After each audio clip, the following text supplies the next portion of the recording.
Hello dear children, आज हम पढ़ेंगे पाठ 5 आर्य समाज के नियम। तो प्यारे बच्चों, आर्य समाज के प्रथम 2 नियम। तो आर्य समाज के प्रथम 2 नियम आपने तीसरी कक्षा, चौथी कक्षा, 5वीं कक्षा में भी पढ़े हैं। तो इस पाठ में पहले और दूसरे नियम का अर्थ भी विस्तार से दिया गया है। तो पहला नियम है, सब सत्य विद्या और जो पदार्थ विद्या से जाने जाते हैं उन सब का आदि मूल परमेश्वर है। अथवा इसकी व्याख्या दी गई है, इन नियमों में 2 बातें बताई गई हैं। एक क भाग क। पहली बात क्या है, सब सत्य विद्याओं का आदि मूल जो है वो परमेश्वर है। जो भी सच्चे ज्ञान है उन सब का स्रोत परमात्मा है। स्रोत मतलब जहाँ से उत्पन्न होती हैं। सच्चा जो ज्ञान है वो भगवान से ही उत्पन्न होता है। उसी ने सृष्टि के आरंभ में समस्त मानव जाति के लिए वेदों का ज्ञान दिया। वेदों में सत्य ज्ञान है। जिस प्रकार पिता अपनी संतान को सभी हितकर बातें बताता है, उसी प्रकार परमेश्वर ने वेदों में ऐसे उपदेश दिए जिन पर चलते हुए संसार के लोगों का कल्याण होता है। मनुष्य के ज्ञान में भूल हो सकती है और वह ज्ञान झूठा भी साबित हो सकता है, परंतु परमात्मा द्वारा दिया गया ज्ञान सीधा, सच्चा और भ्रमित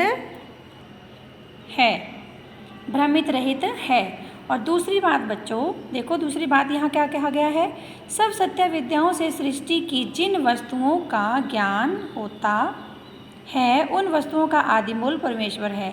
जितनी भी सत्य विद्याएं हैं उन सब का आरंभ जो है प्रभु से शुरू होता है। मनुष्य ने विज्ञान के बल पर अनेक खोजें कर ली हैं या अनेक खोजें कर रहा है। इन खोजों में आविष्कार, इन खोजों के द्वारा उसने विद्युत शक्ति, अणु शक्ति, वाष्प शक्ति और रेडियम आदि पदार्थों का पता लगाया है। इन सभी का आदि मूल परमेश्वर है।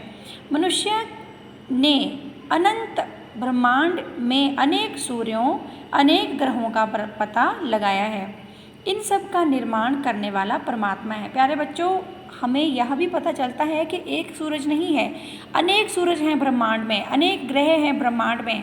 और जो भी वैज्ञानिकों ने विद्युत शक्ति, इलेक्ट्रॉनिक जो शक्ति की है, अणु शक्ति, वाष्प, इवेपोरेशन, रेडियम, ये सभी शक्तियों का जो आविष्कार किया है, इन सब का आदि मूल परमेश्वर है। प्यारे बच्चों, हमारा दूसरा नियम है, ईश्वर सच्चिदानंद स्वरूप, निराकार, सर्वशक्तिमान, न्यायकारी, दयालु, अजन्मा, अनंत, निर्विकार, अनादि, अनुपम, सर्वाधार, सर्वेश्वर, सर्वव्यापक, अंतर्यामी, अजर, अमर, अभय, नित्य पवित्र और सृष्टिकर्ता है। उसी की उपासना करने योग्य है।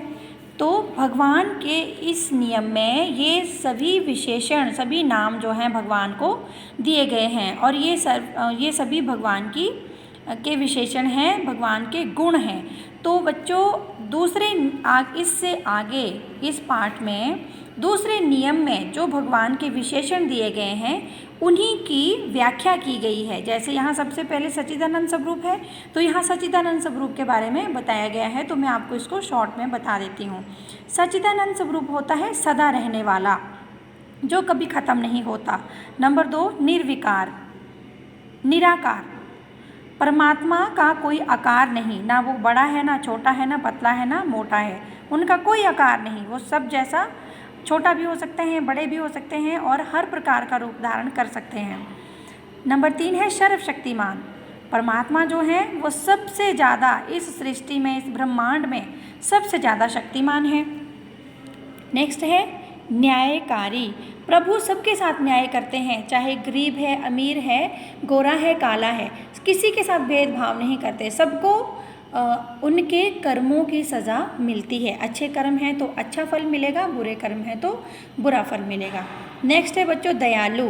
परमात्मा सब पर दया करते हैं। भगवान सबकी दया करने वाले हैं, सबका ध्यान रखने वाले हैं। अजन्मा। नेक्स्ट है अजन्मा, जिसने कभी जन्म धारण नहीं किया हो।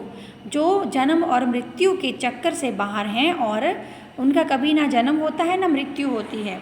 नेक्स्ट है अनंत, परमात्मा का अंत नहीं। अनंत मतलब जिनका कोई अंत नहीं है, ना अंत है ना आरंभ है। नेक्स्ट है निर्विकार, निर का अर्थ है बिना, विकार का अर्थ है परिवर्तन, बिना परिवर्तन के। निर्विकार का अर्थ है जिनका परिवर्तन नहीं होता, ना वह बढ़ता है ना वह घटता है, सदा आनंद स्वरूप रहता है, वह है निर्विकार। नेक्स्ट पॉइंट है बेटा अनादि, जिसका कोई आरंभ नहीं। जिस तरह से आपने ऊपर पढ़ा, जिसका कोई आरंभ नहीं, जिसका कोई अंत नहीं, वो है अनादि। बेटा नेक्स्ट पॉइंट है अनुपम। अनुपम का अर्थ है उपमा से रहित। उपमा का अर्थ है तुलना। जैसे भगवान जो हैं वो तुलना से रहित हैं, उपमा से रहित हैं, उनकी किसी के साथ तुलना नहीं की जा सकती। वे सर्वशक्तिमान हैं, सर्वव्यापक हैं, सबसे बड़े हैं और वह हर जगह व्यापक हैं, इसलिए वह तुलना से रहित हैं। भगवान की तुलना किसी के साथ नहीं हो सकती, वह अनुपम है। नेक्स्ट है सर्वाधार।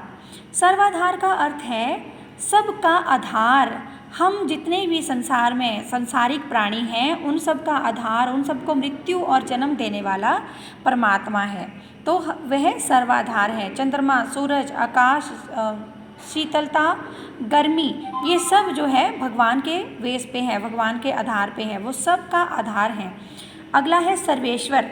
सर्वेश्वर मतलब सबका ईश्वर। भगवान जो हैं वो सबके ईश्वर हैं, उनके ऊपर शासन करने वाला कोई और नहीं है। सूर्य उनके शासन में कार्य करता है। इसी प्रकार संसार के सभी अनेक नियम पदार्थ उनके नियम में ही कार्य करते हैं, उनकी आज्ञा की अवहेलना नहीं कर सकता कोई भी। सभी लोग लोकांतर परमात्मा की आज्ञा से अपनी परिधि में घूमते हैं और ऋतुएं समय समय पर अपना चक्कर बदलती रहती हैं और समय पर रात और दिन होते हैं। सर्वेश्वर वे सबका ईश्वर है, दिन है, रात है, सूरज है, चंद्रमा है, सभी का ईश्वर परमात्मा है, वो सर्वेश्वर हैं, सबके ईश्वर हैं। सर्वव्यापक, सर्वव्यापक व्यापक मतलब सब जगह उपस्थित, सर्वव्यापक सभी जगह। वे संसार के कण कण में विद्यमान हैं, छोटे में, बड़े में, कैलाश में, नदी में, हर जगह, पत्थर में, हर जगह प्रभु जो हैं वो विद्यमान है, वो सर्वव्यापक हैं। सर्वांतर्यामी, प्रभु सबके स्वामी हैं। सर्वांतर्यामी मतलब सबके मन की बात जानने वाले। सर्वांतर्यामी जो सबके मन की बात जानते हों, छोटे जीव की भी, बड़े जीव की, मनुष्य की, जानवरों की, सभी के मन की बात जानने वाले सर्वांतर्यामी हैं प्रभु। अजर, जो कभी बूढ़ा ना होता हो। अजर वो हैं जो कभी बूढ़ा ना होता हो। और अमर जो कभी मृत्यु को प्राप्त ना होता हो। अभय, परमात्मा को किसी का भय नहीं, परमात्मा किसी का शत्रु नहीं, ना ही परमात्मा का कोई शत्रु है। नित्य पवित्र, हमेशा भगवान जो हैं पवित्र रहते हैं, वे कभी अपवित्र नहीं होते। मनुष्य दुष्कर्मों से अपवित्र हो जाता है, वह सदा पवित्र है और सत्कर्म करता है। सृष्टिकर्ता, परमात्मा ने इस सारी सृष्टि की रचना की है, परमात्मा सृष्टि करता है। परमात्मा जो है, परमात्मा ने सूर्य, चंद्रमा, आत्मा, शरीर, जल, वायु, सभी चीज़ों का निर्माण परमात्मा ने किया है। पहाड़, पेड़, पत्थर, जंगल, हर चीज़ का भगवान ने निर्माण किया है। वह इस सृष्टि के निर्माता हैं, उन्होंने सृष्टि को बनाया है। परमात्मा को अपनी पूरी सृष्टि में किसी भी प्रकार का कोई भय नहीं। इन गुणों से युक्त केवल परमात्मा ही हैं। हम सबको उनकी ही उपासना करनी चाहिए, किसी देवी देवता आदि की नहीं। तो प्यारे बच्चों, ये शॉर्ट में मैंने आपको चैप्टर करवाया, आप इसको रीड ज़रूर करेंगे और अगर आपको कोई मुश्किल होगी, कोई दिक्कत होगी समझने में, तो आप मुझे कॉल कर सकते हैं। Thank you.